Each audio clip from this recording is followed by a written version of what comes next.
Hola, ¿qué tal amigos? Bienvenidos a una emisión más de Umbral Informativo, un programa especializado en el ámbito sindical y laboral de nuestro país. Los saludan Dora Garrido y Valquiria Lara, quienes juntas les agradecemos nuevamente el que estén con nosotros. Hoy tenemos como invitado al licenciado Ricardo Espinosa López, quien es secretario general de la Confederación Auténtica de Trabajadores, presidente de la Alianza Sindical Mexicana y miembro de la UNASIM. Bienvenido, Lic. ¿Qué tal? ¿Cómo están? Buenas, saludos a todos y a todas. Gracias. Licenciado, pues es uno de los últimos programas del año. Nos gustaría que nos hablara un poco qué se espera el próximo 2022 del sindicalismo mexicano. ¿Cuál es su fortaleza? ¿Qué esperamos? Bien, pues un saludo muy afectuoso a todas las personas que nos escuchan y nos ven en Facebook y todos aquellos canales de comunicación que ustedes utilizan. Es una pregunta sumamente amplia, en virtud de que no podemos hablar del futuro sin un recordatorio del pasado y del presente, porque tiene que ver lo que va a suceder en el sindicalismo, tiene que ver con lo que ha pasado y que seguimos pasando en el país y en el mundo, ¿no? Una de ellas ha sido la crisis sanitaria, que se ha convertido en una crisis de salud terrible por la mortandad que ha dejado el COVID y que ahora se ha transformado en otro tipo de enfermedades derivadas de lo mismo y que parecen amenazar nuevas olas de contaminación y que ojalá puedan ser detenidas por pues, las autoridades en base a la ciencia, ¿no? Como hoy ya podemos hablar que hay vacunas, hace pues casi a principios del año pasado pues no teníamos esas vacunas, se ha avanzado mucho y ojalá se pueda controlar. Y lamentablemente muchas personas en el mundo han fallecido y muchas también han quedado dañadas por la enfermedad, disminuidas en su salud, ¿no? Pues todo esto, por hablar de términos generales, pues nos ha llevado a cuestiones de carácter económico, que han visto privados muchas personas su empleo, no solamente la salud, sino empleo. Muchas fuentes de empleo se han cerrado, pocas se han abierto o se han reabierto, o algunas se han creado, muy pocas, en función de antes de la pandemia, en función del crecimiento mismo de la población, las circunstancias económicas y las necesidades económicas en el mundo y en el país. Todo esto nos da un panorama complicado. Lo bueno es que estamos aquí, lo bueno es que sí podemos hacer muchas cosas. ¿Y qué tiene que ver todo esto con el mundo del sindicalismo, no? Bueno, pues simplemente que entre la pandemia y la crisis económica, pues están los trabajadores. Y los trabajadores son el motivo, la razón de ser del sindicalismo. Siempre han sido la materia, han sido lo principal, seguirán siendo y en el futuro serán el tema principal del sindicalismo, son los trabajadores. No podemos desvincularlos del empleo, del patrón, de los sistemas de gobierno, que es la administración pública, porque están vinculados unos con otros. Entonces, además de todo esto, nos agarran en la implementación de una reforma laboral en México, el 1 de mayo del 19, que está apenas en marcha y que va pasando apenas su segundo año y que ya está en el tercer año prácticamente. Y que con una serie de arreglos económicos, como le he venido diciendo, con el TEMEC, forzaron una reforma que hoy tiene que ver con los trabajadores y tiene que ver con el sindicalismo, sobre todo, repito, en México. Pues esto, estamos en un caldo de cultivo para una crisis perfecta, ¿no? Así como va a haber daños, va a haber perspectivas positivas, seguramente, y ahorita apuntaré alguna que otra. Primero, pues la reforma laboral, desde mi punto de vista, de manera engañosa, se vende como un punto positivo para los trabajadores mexicanos, hablando de una libertad sindical y que ha venido afectando su libertad colectiva. En ese sentido, pues es una reforma contradictoria, oscura, ¿verdad? Y regresiva, que desde mi punto de vista, ¿no? Basado en un derecho individual, toca un derecho colectivo, imponiendo una serie de procedimientos que hace tortuoso el derecho del trabajo, sobre todo el colectivo, y que de alguna manera acota a los trabajadores el poder llevar a cabo negociaciones colectivas, que en nuestro país se llaman contratos colectivos de trabajo. Lo acota, y por lo tanto acota también el derecho de huelga, y mete unos candados que al final de cuentas pudiéramos caer en conflictos laborales donde no los hay. Todo esto tiene que ver con los sindicatos y con el sindicalismo. ¿En qué momento agarra esta crisis, salud económica y esta implementación de la reforma a los sindicatos? Pues en un momento donde los sindicatos en México estaban tranquilos, pasivos, digo yo, en un mundo de contratación colectiva de varias formas, entre contratos activos, contratos semiactivos y contratos no activos, que en el mundo del trabajo se le ha conocido como contratos de protección. Y los líderes, pues pasivos, porque de alguna manera todas las centrales y todos los sindicatos tenían contratación colectiva, había proliferación de sindicatos nacionales, sobre todo, algunos con razón y otros sin razón alguna, pero proliferaron todo esto. Entonces nos encontramos en un mundo pasivo sindicalmente. Contrario a los años anteriores, en México, donde había un sindicalismo agresivo, un sindicalismo proactivo, un sindicalismo hasta negativo, que todavía en estos días puede existir, y un sindicalismo político, es decir, aquellos sindicatos políticos donde utilizaban, y algunos todavía utilizan a los trabajadores de trampolín para llegar a puestos políticos, olvidándose de las razones. Sindicalismo negro, pues sí, aquel que es contrario a todo, que es chantajista, amenazador, que pretende tener lucro en lugar de beneficios para los trabajadores, pasivos, donde las cosas están bien y no pasa nada y ahí la llevamos, etcétera. Y pues todo eso lo agarra en medio al sindicalismo y perjudicando a los trabajadores en términos generales.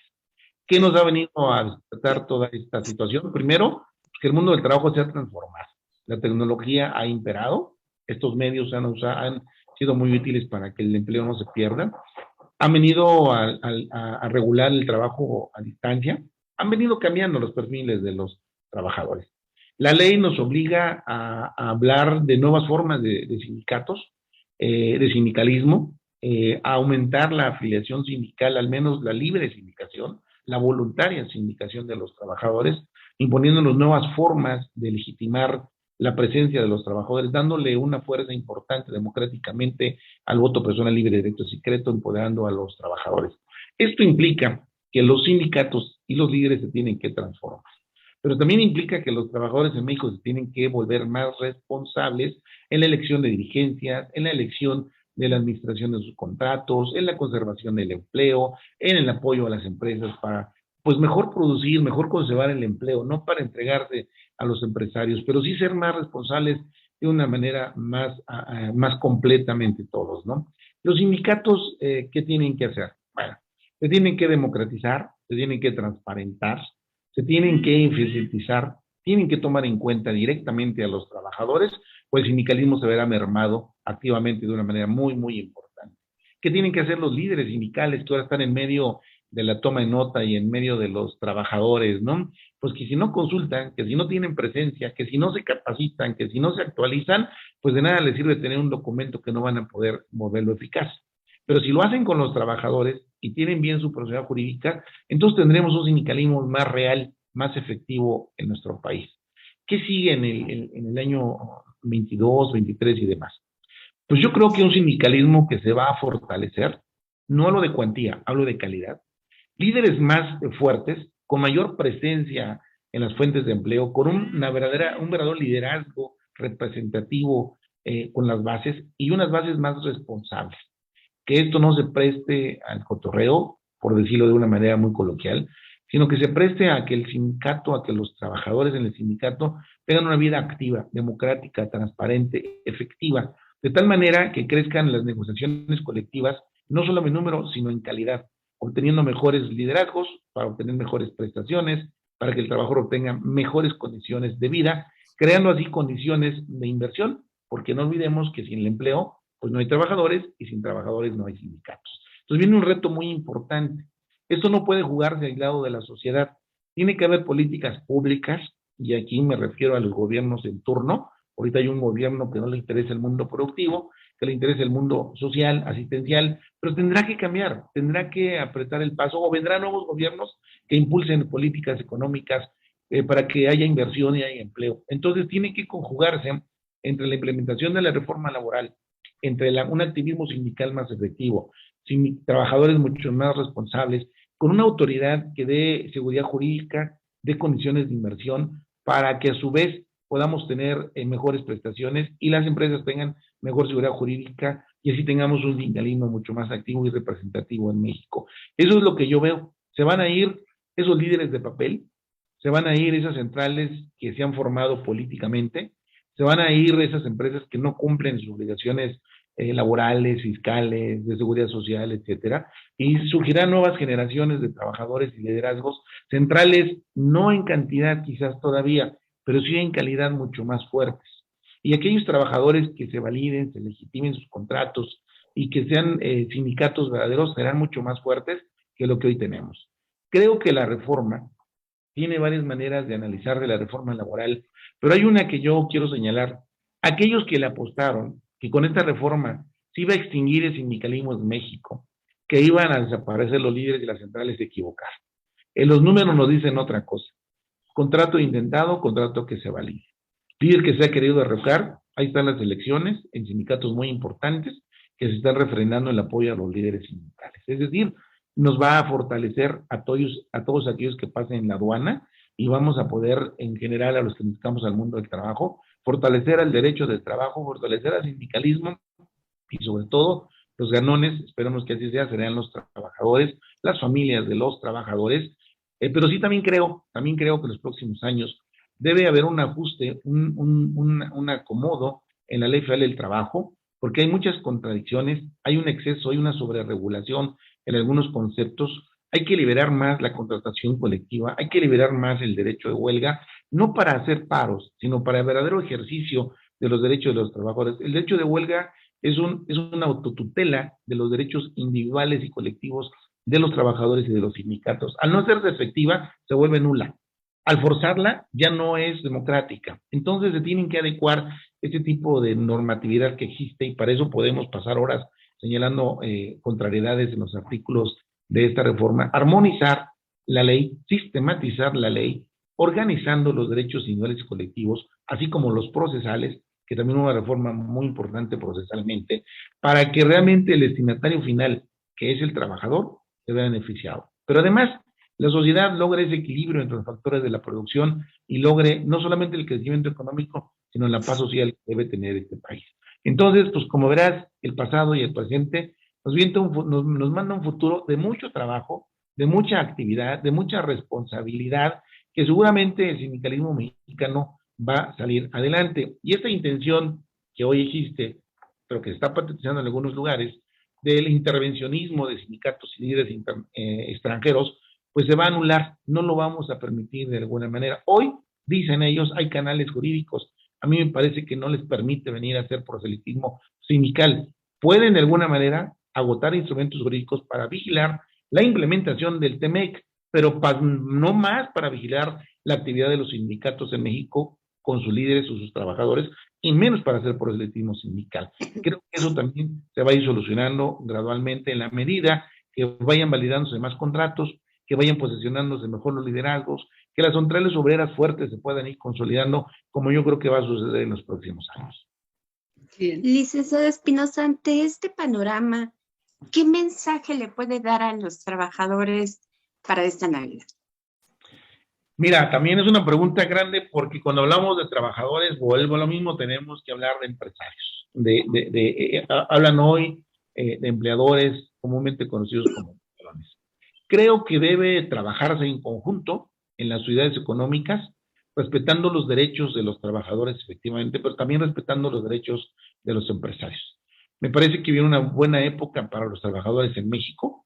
El salario para bien o mal va a repuntar, no solamente el mínimo, sino el contractual seguramente se va a ir fortaleciendo con el tiempo. Obviamente es una mecánica que va a llevar su tiempo, va a llevar su dinamismo, pero que al final se va a fortalecer.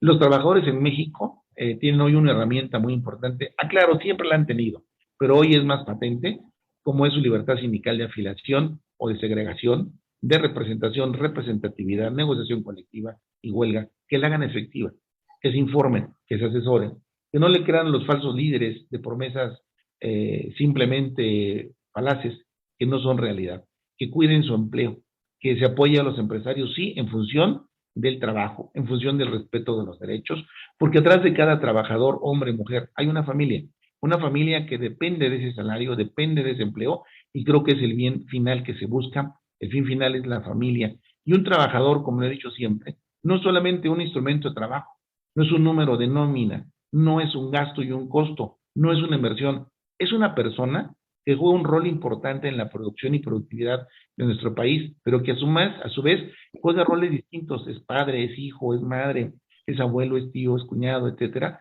y ese es el fin final. El trabajo trabaja por sí y su familia. Y los empresarios, pues, con el empleo ayudan a que esos fines se logren poco a poco. Así que espero que esos derechos y esas obligaciones se ejerzan plenamente, que las autoridades, las nuevas autoridades en México laborales entiendan la función del derecho social, comprendan los intereses de los trabajadores, que vean que sus intervenciones y resoluciones van a afectar no a un número, no a un capital, van a afectar a una familia si no se toman las decisiones correctas. Y los trabajadores, pues, cuiden su empleo, que le entren en la capacitación, que le entren en la transparencia sindical, que le entren a la formación de sindicatos, que vean por sí y por la colectividad. El derecho colectivo es el conjunto también de los intereses de los trabajadores, y cuando los intereses de los trabajadores se juntan, se unen, se llama sindicato, se plasma en un contrato, y entonces los derechos pueden volverse más progresivos que en manera individual. Así que entremos por ese lado, apoyemos a los sindicatos. El tiempo, y lo digo muy vanidosamente, me va a dar la razón. El sindicalismo va a prevalecer, va a crecer y se va a fortalecer en México en los años. Aquellos que pretendieron destruirlo ya fracasaron. De hecho, si esa fue la intención de la reforma, en ese sentido ya fracasó quien hizo con esa intención en este momento. Así que hoy le toca a los trabajadores, a los sindicatos, a las empresas en México, salir adelante, crecer, fortalecerse, proteger nuestros intereses. Y en ese sentido, pues a todos los trabajadores, hombres y mujeres de este país, y todos aquellos que nos puedan ver más allá, les deseamos una feliz Navidad, o dijéramos felices fiestas, un próspero año nuevo para todas y todos los mexicanos y para todas las personas que nos puedan escuchar y ver. Muchas gracias. Pues muchas gracias, licenciado. Una feliz Navidad y un excelente inicio de año nuevo. Valky, pues solamente nos resta darles las gracias a nuestros radioescuchas y a nuestros cibernautas y desearles unas felices fiestas. Hasta la próxima. Se despide de ustedes Dora Garrido y Valquiria Lara, quien también les desea que Dios ilumine cada hogar y prevalezca sobre todo la salud. Lo demás viene por añadidura. Lic, muchas felicidades. Gracias, felicidades a ustedes por sus atenciones a través del año, y Dios nos preste vida para estar juntos muchos años más. Muchas gracias. Saludos a todos. Muchas gracias, licenciado.